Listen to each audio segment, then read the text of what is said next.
ይህ ቪዲዮ አይጥ ኮርኒስ ውስጥ እየገባ ለሚያስቸግራችሁ በሙሉ ነው። በተለይ ቤት ለምታሰሩ ቤት ያላሰራችሁ እናንተም አንድ ቀን እድሉ ደርሷችሁ ቤት ልታሰሩ ትችላላችሁና ቪዲዮውን ፌቨራይት ላይ ያስቀምጡት። ሌላ ቀን ይጠቅማችኋል። ምንድነው እሱ ብዙዎች ቤታቸውን አጠናቀው ከጨረሱ በኋላ ጣራ ተመቶ ምናምን በቃ ከገቡ በኋላ አይጦች ኮርኒስ ውስጥ ገብተው ይረብሻሉና አብዛኛው ሰው አያውቅም የት እየመጡ ነው እነዚህ አይጦች ቤት እየገባ ነው ብሎ ይጨናነቃልና ዛሬ ለዛ የሚሆን አጠር ያለ መፍትሄ እነግራችኋለሁ። ከዛ በፊት ቤታችሁ ተሰርቶ እንዳለቀ አንድ ነገር መርሳት የለባችሁም። እሱ ከላይ ያለውን ጣራ ላይ ያለውን በአጠቃላይ ይሄ አሸዋ የሲሚንቶ ምናምን ይሄው ታዩታላችሁ። ይሄንን በአጠቃላይ ምን ማድረግ አለባችሁ? ማስወረድ ይኖርባችኋል ማለት ነው። ማስጠረግ ይኖርባችኋል። ለምንድን ነው ያ የሆነው?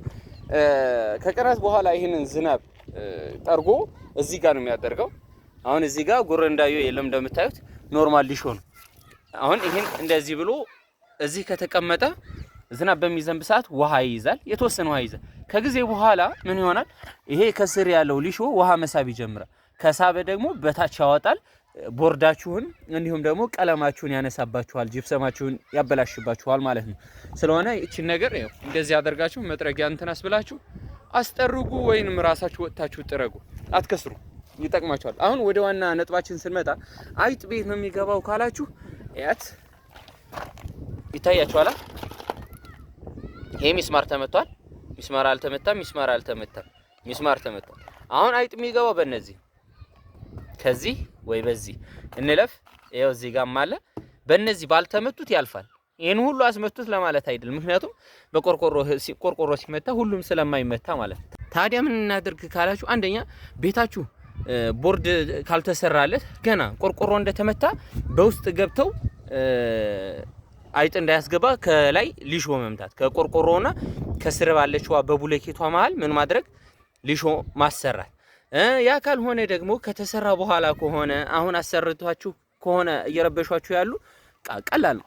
እንደዚህ ስብርባሪ ድንጋዮች፣ ሲሚንቶዎች ታመጡና ምን ታረጋላችሁ? አሁን ለምሳሌ ይቻለች አይደለ? በዚች መሃል ማስገባት። በነገራችን ላይ ትልልቅ አይጥ አያስገባም። እንዴ በጣም ካልተጎዳ ቆርቆሮ ትልልቅ አይጥ አያስገባም። ትንንሾቹ ነው የሚገቡት። ትንንሾቹ እንዳይገቡ በዚህ ትንሽ ናት፣ እሺ ጠባብ ነች፣ የ3 ጣት ምናምን ክፍተት ናት። ስለሆነ እንደዚህ አይነት ጠጠሮች እየፈለጋችሁ በእያንዳንዱ ማስገባት ማለት ነው። ያስገባሁኝ አይደል? በቃ ይሄኛው ሚስማር የተመታው ከራሱ ቀጥታ የወረደችው ሚስማሯ ስላለች በዚህ መግባት አይችሉም።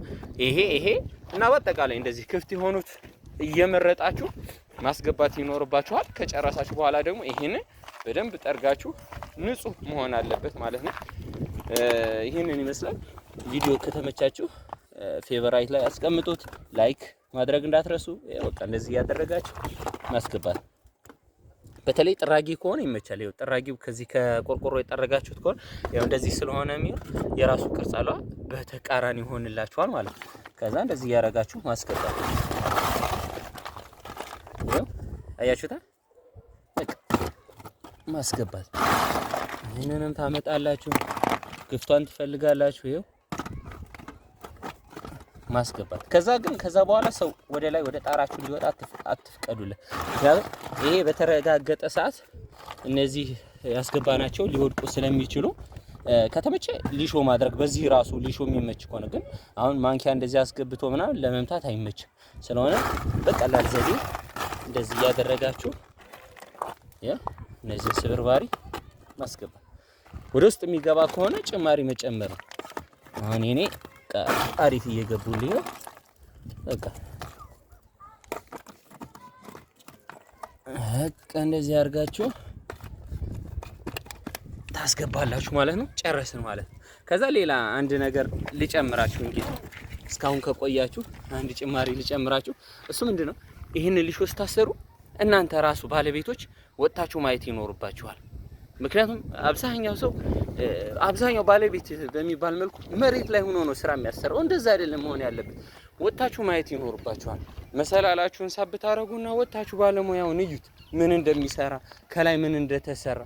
ምክንያቱም አንዳንዱ ያው አላህ የማይፈራ ብዙ ስላለ ነካ አድርጎ ሊሄድ ይችላል። ስለሆነ ማስተካከል ይኖርባችኋል። አሁን ይሄ ይታያችኋል። ይሄ አበጥ ያለ ነው፣ መሃል ላይ ነው፣ ሴንተር ላይ ነው፣ አበጥ ያለ ነው።